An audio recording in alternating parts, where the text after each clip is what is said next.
ये जो एक इमोशनल साइड है, क्योंकि रामलला का मंदिर बना, क्या यही एक मोटिवेशन था आपने रामायण के ऊपर बुक लिखी?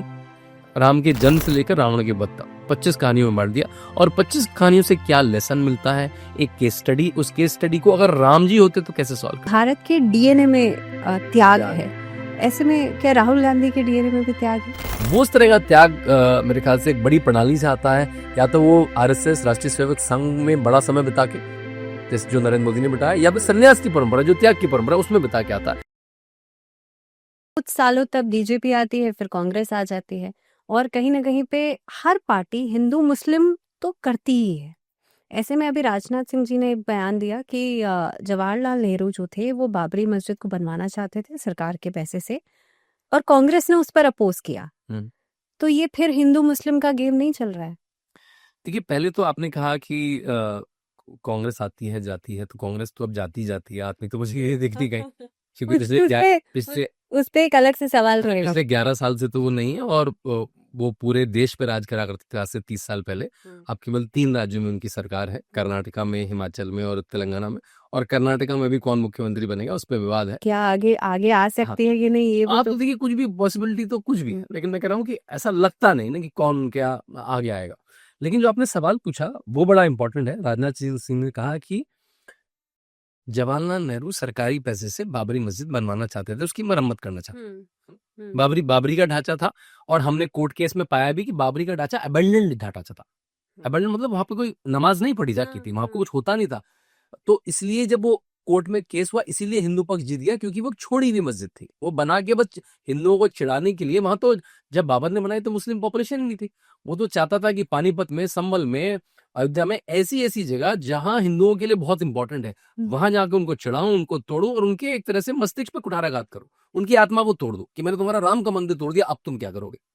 और उसमें मस्जिद में कभी पूजा नहीं हुई, कोई उसमें मतलब पूजा नहीं, हमारे जायज निकलता है, उसमें कभी नमाज नहीं हुई। हाँ। वो कभी प्रैक्टिसिंग मस्जिद नहीं थी, वो एक स्ट्रक्चर बन के छूट गया। और यही कोर्ट केस में जीत का कारण बना कि लॉन्गेस्ट पोजीशन किसके पास था, मुस्लिम साइड के पास पोजीशन था या हिंदू साइड के पास पोजीशन था। और हिंदू साइड की बात आपको देखने, जब मंदिर था तो मंदिर की पूजा करते थे, जब बाहर कर दिया तो बाहर चबूतरे की पूजा करने लगे, जब पूरी बाउंड्री बना दी तो बाउंड्री की पूजा करने लगे। और वो जो पूजा में लाखों लोग आते थे, उसके डॉक्यूमेंट थे कि डीएम कह रहा है कल लाखों लोग आने वाले हैं, रामनवमी है, व्यवस्था करो। वही कोर्ट में प्रूफ बना कि ये प्रैक्टिसिंग हिंदू साइट है हजारों सालों से। तो वो प्रूफ बना, पहली बात।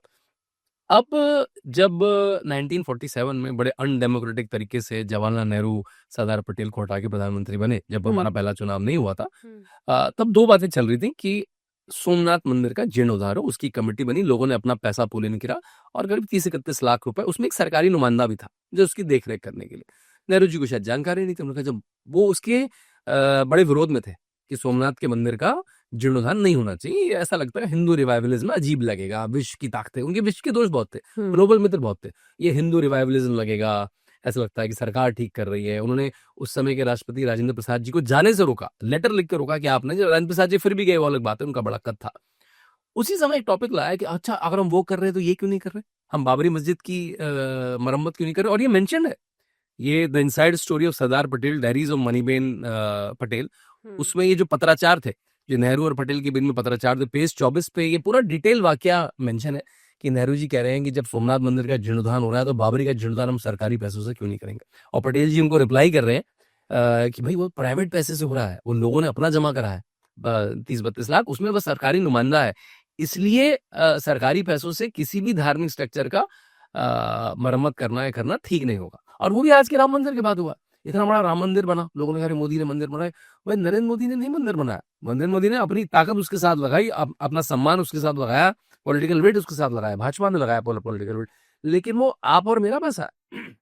मैंने भी उसमें 10,000 रुपए, 11,000 रुपए का चंदा दिया, जिन्होंने दिया उन्होंने 11-11 करोड़ का चंदा दिया, और उससे इतना बड़ा पूल बन गया कि उसके इंटरेस्ट से बन गया। अभी तो 1,000 करोड़ से ज्यादा का कॉर्पस है राम मंदिर के बाद। उससे वो धर्मशालाएं, अस्पताल, जो लोगों का मन था ना कि भाई यहाँ पे तो अस्पताल बनना चाहिए, स्कूल बनना चाहिए, कॉलेज बनना, सब बन रहा है, मंदिर भी बन रहा है और अस्पताल, कॉलेज, स्कूल सब बन रहा है, इतना धन आ चुका है। लेकिन क्राउड फंडिंग का है यहाँ पे, क्राउड फंडिंग हुई है, जो आजकल जो मॉडर्न जेंजी बोलता भी क्राउड फंडिंग से स्टार्टअप चल रहे हैं। तो राम जन्मभूमि भी क्राउड फंडिंग से ही मंदिर बना है, और इसी को इंगित करा राजनाथ जी ने कि जो नेहरू मस्जिद को अपने केवल वोट बैंक के लिए, अल्पसंख्यक वोट बैंक के लिए, मुस्लिम वोट बैंक के लिए जो उसकी मरम्मत कराना चाहते हैं सरकारी पद से, उसका सरदार पटेल ने विरोध करा। इसी का मेंशन राजनाथ जी ने करा, जो बिल्कुल ऐतिहासिक रूप से बिल्कुल सही है। बल्कि अच्छी बात है, राजनाथ जी ने एक पुराना पेज खोला और जिससे डिबेट वापस पहुंची। हाँ, लेकिन क्राउड फंडिंग की आपने बात की, यहाँ क्वेश्चन मार्क नहीं लग जाता कि क्राउड फंडिंग, आप खुद कह रहे हैं ना कि अच्छा खासा पैसा जो है वो इकट्ठा हो गया, लेकिन क्या उसका इस्तेमाल उस तरह से हो रहा है कि नहीं?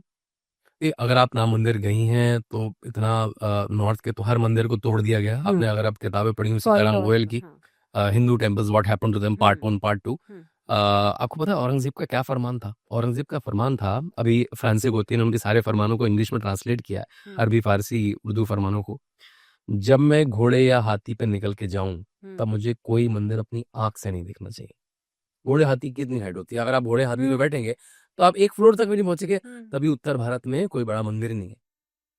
और अगर वो मंदिर दिखा तो मैं आपको मार दूंगा। आपको मतलब जो भी उस एरिया का जो भी चौकीदार होगा, जो भी उनका सेवा सलार होगा, जो भी सिपाही होगा, तो आप नहीं बचेंगे। तो सिपाही क्या करेगा? वो तो तोड़ ही देगा किसी न किसी तरह। और उनकी डिटेल है कि कैसे काशी विश्वनाथ के मंदिर को तोड़ो, उसकी ईंटों को मस्जिद में लगाओ। कैसे कृष्ण जन्मभूमि के मंदिर को तोड़ो, उसकी ईंटें, मतलब केवल मंदिर तोड़ो ही मत, उसकी बेइज्जती भी करो। उसकी ईंटें, उसकी मूर्तियां वो मेरे पैरों में आनी चाहिए।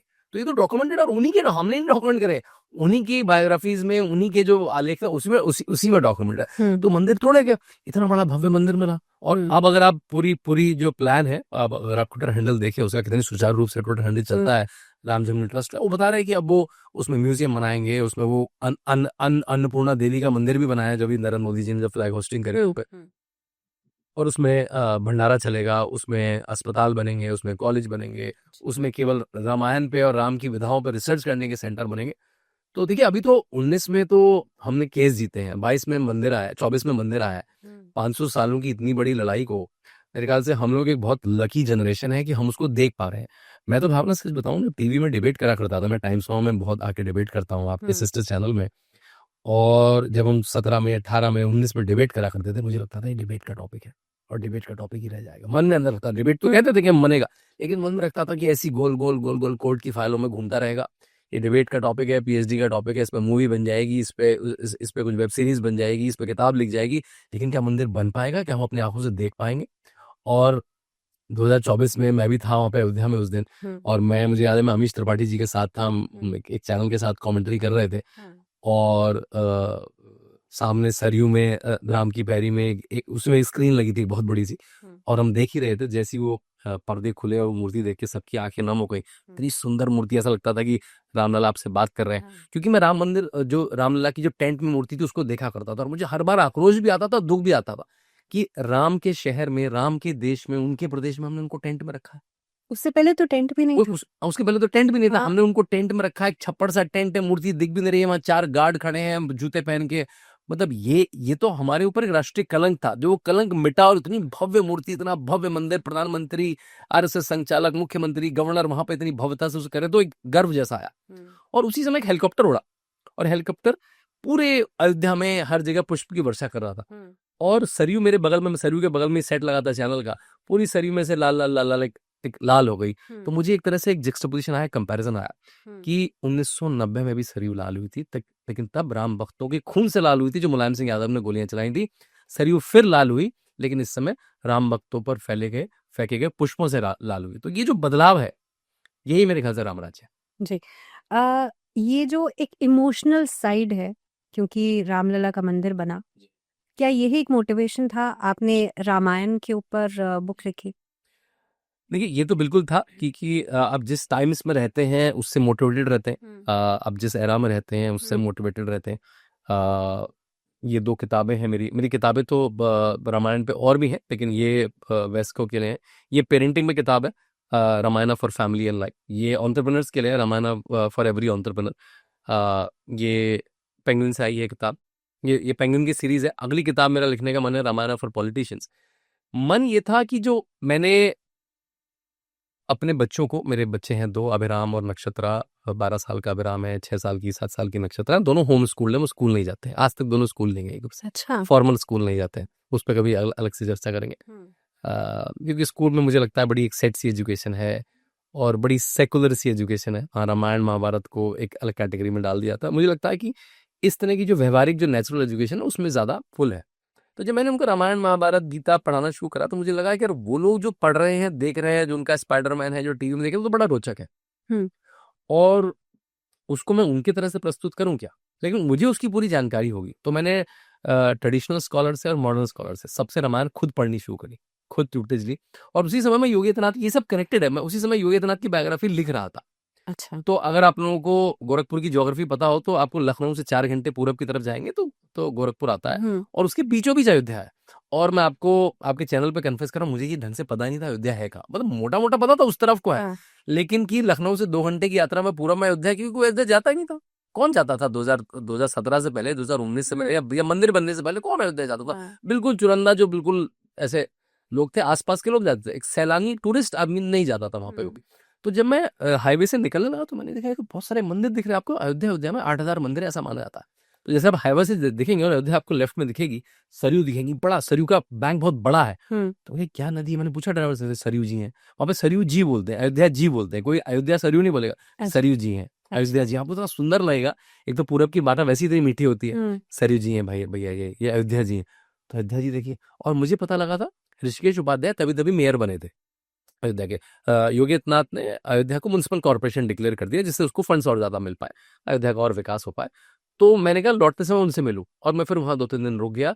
और तभी से मैंने वहां के जितने भी संत सन्यासी हैं, जो ट्रेडिशनल स्कॉलर्स, एक से एक, मतलब आचार्य मिथिलेश्वर नंदी जी, उनकी आप रामायण की व्याख्या सुनेंगे, आप मतलब फलीभूत हो जाएंगे बिल्कुल।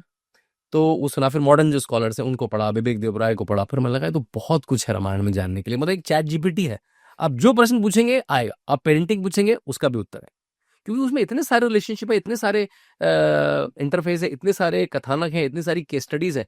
जिस तरह से आप रामायण को पढ़ेंगे उसी तरह का उत्तर मिलेगा। तो मैंने जब उसे एज ए पेरेंट पढ़ा तो मुझे ये मिला कि Ramayana for family and life. जब मैंने एक लीडर की तरह, एक एंटरप्रेन्योर की तरह पढ़ा अपने मित्रों के साथ, मेरे बहुत सारे मित्र एंटरप्रेन्योर हैं, तो रामायण फॉर एंटरप्रेन्योर मिला। तो मैंने क्या करा, पूरी रामायण को 24-25 कथानकों में बांट दिया, लेकिन क्रोनोलॉजी के साथ ही, मतलब बालकांड से युद्ध कांड तक अलग अलग छोटे छोटे सब स्टोरीज में बांट दिया, कहानी की क्रोनोलॉजी को तोड़े बिना। राम के जन्म से लेकर रावण के वध तक 25 कहानियों में बांट दिया। और 25 कहानियों से क्या लेसन मिलता है, एक केस स्टडी, उस केस स्टडी को अगर राम जी होते तो कैसे सॉल्व करते, अगर दशरथ जी होते, लक्ष्मण जी होते, जटायु होते, माता सीता होती, हनुमान जी होते, उस सिचुएशन में, जो आपकी सिचुएशन है, जो मेरी सिचुएशन है, जो एंटरप्रेन्योर की सिचुएशन है, जो पेरेंट की सिचुएशन है, वो कैसे सॉल्व करते, उसको मैंने लिखने की कोशिश करी। और पेंगुइन बड़ा पब्लिशर उन्होंने करी और बहुत चर्चित हो गई दोनों किताबें।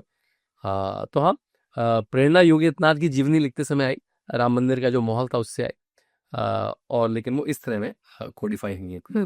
लेकिन शांतनु गुप्ता का स्पिरिचुअल जर्नी, जी ये तो आपका मोटिवेशन था, लेकिन स्पिरिचुअल जर्नी कहाँ से शुरू होती है? जी, स्पिरिचुअल जर्नी शुरू हुई थी ऋषिकेश से। मैं लंबे समय ऋषिकेश पला बड़ा, तब तो वो उत्तर प्रदेश में आता था। मेरे पिताजी राकेश कुमार गुप्ता जी वहाँ आईडीपीएल एक ड्रग फैक्ट्री में काम करते थे, बहुत ही स्पिरिचुअल व्यक्ति थे। और मुझे याद है हर 15-20 दिन में संत को घर ले आते थे, और कई बार हमको घर में कंटाल सा भी आता था, यार ये संत आ गए। देखिए, आप एक 4-5, आप 4th क्लास के बच्चे हैं, आपको खेलना कूदना है, शोर मचाना है, अब संत आ गया, आपको डिसिप्लिन बिहेव करना पड़ेगा। लेकिन वो पता नहीं लगा, वो संत की बातें सुनते सुनते सुनते सुनते कब वो इतना गहरा प्रभाव आ गया। और उसी में से एक संत मेरे गुरु भी बन गए। अब वो अभी शरीर में है, उनकी आयु मेरे ख्याल से 85-90 के बीच में होगी, और वो क्रिया योग का साधक बन गया। मैं योगन परमहंस की जो परंपरा है, तो पिताजी ने वो जो मूल अंश दिया था स्पिरिचुअलिटी का, तो अभी मेरी क्रिया सुबह ही, मैं अपनी क्रिया, मेरी 40-50 मिनट की सुबह क्रिया होती है, उस समय मैं किसी का फोन आ जाए नहीं उठाता हूँ। वही समय जब मैं फोन बंद करके, नहीं तो हम लोग मीडिया से जुड़े लोग हैं, हर समय फोन पे रहना पड़ता है। वही समय है जो मैं फोन से दूर रहता हूँ। तो मेरी अपनी क्रिया योग की परंपरा 40-50 मिनट चलती है। हाँ, तो वहीं से मेरा ऋषिकेश में पले बड़े होने से पिताजी का जो अंश आया, और जो इतने संतों से मिलाते थे। मैं कितने आश्रमों में गया बचपन में, जहाँ पिताजी लेके जाते थे, और मुझे याद है हम भंडारे में खाना बांटा करते थे। तब तो आनंद सा लगता था, तब वो लगता था कि तब उसमें कि ये एक हिंदू परंपरा है, स्पिरिचुअल है, वैसे आनंद आता था कि भाई हमारे पास ओनरशिप है, कि दही आपको बांटना है, आज दाल आपको बांटनी है, भाई चावल आज आपको बांटने हैं, मिठाई बांटने में बड़ा आनंद आता था कि एक मंथ में बांटी जाती है। पापड़ बांटने में लगता है कि पापड़ का वो जो होता है बर्तन हल्का होता है, उसे उठाना थोड़ा आसान होता है। तो बड़े समय तक आश्रमों में रहे, तो वो मन में आ गया। और मैं 6-7 साल लंबे समय बाबा रामदेव के साथ रहा मैं। अच्छा, मैंने उनका सोशल मीडिया देखा, और अब 7-8 साल से योगी आदित्यनाथ के पे 3 किताबें डॉक्यूमेंट कर चुका हूँ। तो पिछला 10-15 साल एक्सेस से कहूँगा मैं, संतों के सानिध्य में है मेरे।